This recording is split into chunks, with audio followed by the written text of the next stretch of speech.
Hello Arun. उम्मीद करता हूँ आप सबकी तैयारी अच्छी चल रही है। और आज की वीडियो सिर्फ उन स्टूडेंट्स के लिए है जो कल ईएससी का प्रीलिम्स देने वाले हैं, तो बाकी लोग अपना टाइम वेस्ट नहीं करेंगे। कुछ स्पेशल इंस्ट्रक्शंस हैं जो आपको फॉलो करनी चाहिए एग्ज़ाम लिखते वक्त, ताकि जो आपकी अवेलेबल नॉलेज है उसका ऑप्टिमम यूटिलाइजेशन आप कर पाएँ। ठीक है, तो दोनों पेपर के बारे में डिस्कस करेंगे।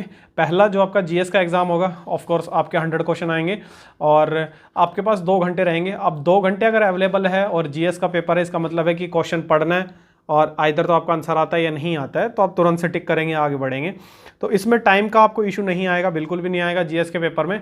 हाँ, जीएस के पेपर में ध्यान एक चीज़ रखनी है कि आपका आउट ऑफ 100 आप मैक्सिमम बता रहा हूँ कि 30 से 35 क्वेश्चन आप इजीली कर पाएंगे। ठीक है, जो कि आपको 100% पता है कि ये क्वेश्चन है तो आंसर इसका ये हो गया है। ठीक है, इसके अलावा जितने क्वेश्चंस हैं उसमें अगर आप आउट ऑफ 4 ऑप्शंस 2 को रूल आउट कर पा रहे हैं, ठीक है, अगर आपने 2 रूल आउट कर दी हैं तो वो क्वेश्चन भी आप अटेम्प्ट करेंगे। ठीक है, मतलब किसी क्वेश्चन में अगर 4 ऑप्शन है और 2 आपको श्योरली पता है कि ये तो ऑप्शन नहीं है, तो बची हुई 2 में से कोई एक से आप सेलेक्ट करेंगे जो आपको ठीक लग रही होगी और वो क्वेश्चन अटेम्प्ट करेंगे। ठीक है, क्योंकि 100% क्वेश्चन तो आपको सिर्फ 30 से 35 ही आएंगे मैक्सिमम। ठीक है, किसी भी कोचिंग इंस्टीट्यूट का मटेरियल हो या 2 कोचिंग इंस्टीट्यूट का मटेरियल हो, कुछ भी आपने पढ़ा हो, आप 30 से 35 से ज़्यादा क्वेश्चन आपको पता होना बहुत मुश्किल है जीएस के एग्जाम में। तो पहली चीज़, आप वो 30-35 क्वेश्चन तो करेंगे जो आप 100% श्योर हैं। उसके अलावा बाकी जो क्वेश्चन हैं वो ज़रूर अटैम्प्ट करेंगे जिसमें आप 50-50% श्योर है, मतलब कि 2 ऑप्शन आप एलिमिनेट कर चुके हैं, 2 ही बचे हैं, उनमें से आपको डाउट है तो वो आप अटेम्प्ट करेंगे। ठीक है, तो ये जीएस के लिए है, सब ऐसे ही करते हैं भाई। ये टैक्टिक्स हमें सिखाया था जब मैं मेडिजी में था और वहाँ एक हमारे टीचर आए थे ये टेस्टिंग से रिलेटेड, आपकी डिस्ट्रक्टिव टेस्टिंग होती है, नॉन डिस्ट्रक्टिव टेस्टिंग होती है, इनसे रिलेटेड एक क्लास लेने आए थे। उन्होंने हमें बताया था, वो शायद 2012 के टॉपर रहे हैं, ईएससी के रैंक 1 रहे हैं, तो उन्होंने बताया था ये टैक्टिक्स सब लोग यूज़ करते हैं। तो रैंक 1 अगर ये यूज़ कर रहा था तो मैंने वो अपनी टेस्ट सीरीज़ में रखा और फर्दर मैंने अपने फाइनल एग्जाम में भी रखा।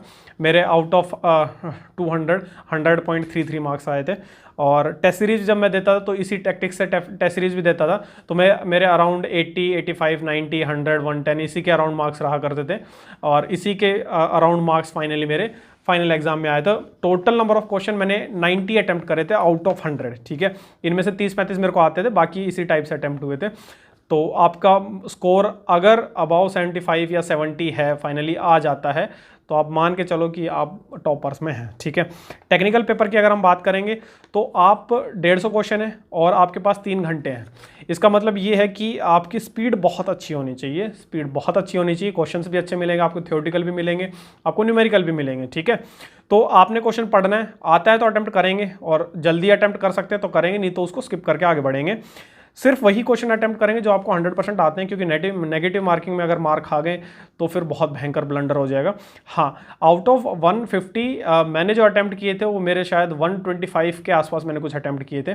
ठीक है, तो 125 के आसपास या 120, 110 इतने क्वेश्चन आप अटेम्प्ट कर पा रहे हैं आउट ऑफ 150, तो आपका स्कोर बहुत अच्छा जाएगा। बट ये क्वेश्चन फिर वही होने चाहिए जो आपको 100% आते हैं। ठीक है, और जो आपका स्पीड है, स्पीड की मैं ऑलरेडी कह चुका हूँ कि 150 क्वेश्चन है और आपके पास 3 घंटे मतलब 180 मिनट है। तो आप देख लो कि 1 मिनट से थोड़ा बहुत ही आपको ज़्यादा मिलेगा, आप मान के चलो 1 मिनट लगभग मिलेगा, 30 मिनट आधा घंटा ओवरऑल आपका 150 क्वेश्चन अगर आप गोले मारेंगे, ओमआर शीट भरेंगे तो उसमें भी टाइम लगेगा। आप मान के चलो कि आपके पास पर क्वेश्चन 1 ही मिनट है, तो अगर आपको लगता है कि 1 मिनट में आपका क्वेश्चन हो रहा है तो आप उसको छुएंगे, नहीं तो स्किप करके आगे बढ़ेंगे। ठीक है, क्योंकि स्पीड मेंटेन रहनी चाहिए। जब आप 70-80 क्वेश्चन कर चुके रहेंगे तो एक बार दिमाग ब्लंट हो जाएगा एकदम। ऐसा होता है ना कि कंटिन्यूसली हम दिमाग लगा रहे हैं, कंटिन्यूसली आप एक सब्जेक्ट से उस सब्जेक्ट में स्विच कर रहे हैं, फिर उसमें स्विच कर रहे हैं, मेमोरी यूज़ हो रही है, लॉजिक्स यूज़ हो रहे हैं, बहुत सारी चीज़ें स्पीडली आप कर रहे होते हैं।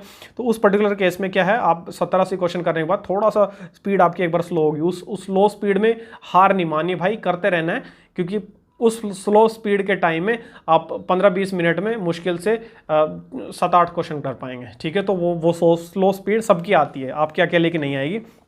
हाँ, एक सबसे इंपॉर्टेंट चीज़, आप जितने भी क्वेश्चन लेंदी आंसर वाले होंगे, ऐसे क्वेश्चन 8 से 10 क्वेश्चन आपको मिलेंगे जिसमें कैलकुलेशन बहुत ज़्यादा होगी और वो लेंदी होंगे। हाँ, बट प्रोसेस ईजी होगा, कैलकुलेशन लेंदी होगी, प्रोसेस इजी होगा, सबको पता होगा।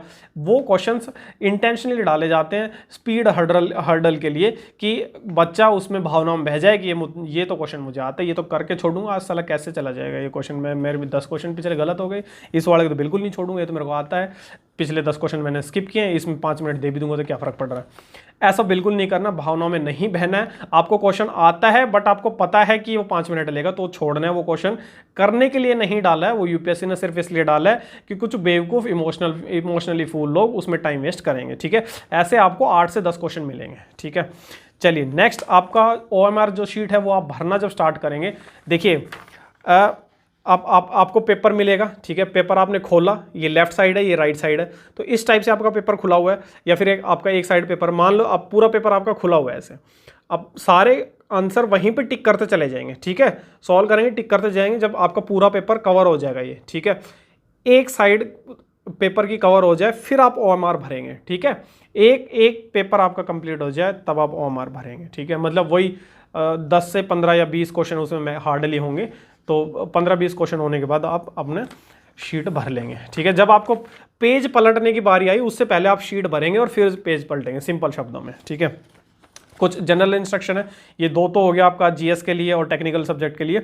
हाँ, जनरल इंस्ट्रक्शन आप टाइम पे पहुंचेंगे, क्योंकि आपका 10 बजे पेपर स्टार्ट है और 10 मिनट पहले एंट्री बंद हो जाएगी, आधे घंटे पहले एंट्री स्टार्ट होगी, तो ऑफ कोर्स आप मान के चलो 9 बजे आप सेंटर पे पहुंच जाएं, ठीक है। आप शेड्यूल इस हिसाब से सेट करेंगे, आप मॉर्निंग में जल्दी अब अपने सेंटर पे पहुंच रहे हैं, ये क्या थोड़ा सा नॉर्मल आप रहेंगे, भाग दौड़े में पहुंचेंगे तो ऑलरेडी दिमाग स्ट्रेस में रहेगा। हाँ, पेपर आपका टफ भी हो सकता है, तो आप ये ना माने कि अगर मैंने देखा कि जब मैं एग्जाम देने गया था जो जीएस का पेपर था उसमें भीड़ ज़्यादा थी और टेक्निकल में आके भीड़ कम हो गई थी। हाँ, बहुत ज़्यादा कम नहीं थी बट कम हो गई थी। इसका मतलब ये है कुछ लोग जीएस का एग्ज़ाम लिखने के बाद भाग गए थे क्योंकि उनको लगा कि जीएस बहुत टफ चला गया है। तो ऐसा नहीं करना है, जीएस टफ भी हो सकता है, टेक्निकल भी टफ हो सकता है, तो प्रेशर नहीं लेना है। टफ है तो सबके लिए टफ है, आपका सिलेक्शन मार्क्स से नहीं होगा, आपका सिलेक्शन रैंक से होगा, ठीक है। टफ है तो सबके लिए टफ है, सबके कम मार्क्स आएंगे। इजी है सबके लिए इजी है, सबके मार्क्स आएंगे, तो आपका फाइनली सिलेक्शन रैंक से होना है। तो जितना कूल एंड काम होकर आप पेपर करते जाएंगे बिना दिल लगाए उतना आपके लिए अच्छा रहेगा। एक सबसे बड़ा इशू जो आता है लो ऑन कॉन्फिडेंस, पेपर से 1 दिन पहले, 2 दिन पहले, 4 दिन पहले पेपर में जस्ट आप बैठेंगे तो आपको कॉन्फिडेंस बिल्कुल जीरो रहेगा। आपको लगेगा कि मैं फॉर्मूलाज भूल रहा हूँ, ठीक है। आपको लगेगा कि जो क्वेश्चन आएगा सिर्फ वही मैंने प्रैक्टिस नहीं किया होगा, आपको लगेगा कि फॉर्मूलाज मैं गलती से गलत लगा दूंगा, आपको लगेगा कि मैंने जितनी मिस्टेक्स करी हैं पूरे साल में तैयारी के दौरान वो सारी मिस्टेक मैं आज रिपीट करने वाला हूँ। ऐसी भयानक फीलिंग दिमाग में आती है, ठीक है। तो ये नेचुरल है, जो आप लोगों में से टॉप करने वाला है, रैंक 1 जिसकी आने वाली है, उसके दिमाग में भी सेम ख्याल चल रहे होंगे, ठीक है। तो ये एकदम नेचुरल है, आपको टेंशन नहीं लेनी है। आपके टॉप फ्लोर में जितना भी डेटा है उसको अच्छे से यूटिलाइज करना है, कूल काम रहना है और एग्ज़ाम दे के बाहर आ जाना है, ठीक है। हाँ, एक और चीज़, मेरे छोटे भाई का एग्ज़ाम भी है, तो छोटे भाई का एग्ज़ाम है अहमदाबाद में, मैं सेंटर का नाम वाम सब डाल दूंगा डिस्क्रिप्शन बॉक्स में, तो मैं उसके साथ एग्ज़ाम दिलवाने जा रहा हूँ। तो सेम सेंटर पे अगर आप लोग आ रहे हैं, इच्छुक हैं, तो पेपर से पहले मिल सकते हैं। मेरा टारगेट है कि मैं 9 बजे लेके पहुंच जाऊं भाई को वहाँ पे, तो 9 बजे के अराउंड, 8:45 बजे के अराउंड हम पहुंच जाएंगे। तो कुछ बातें अगर आप करना चाहते हैं तो हम वहाँ भी कर लेंगे, ठीक है। चलिए, ऑल द बेस्ट।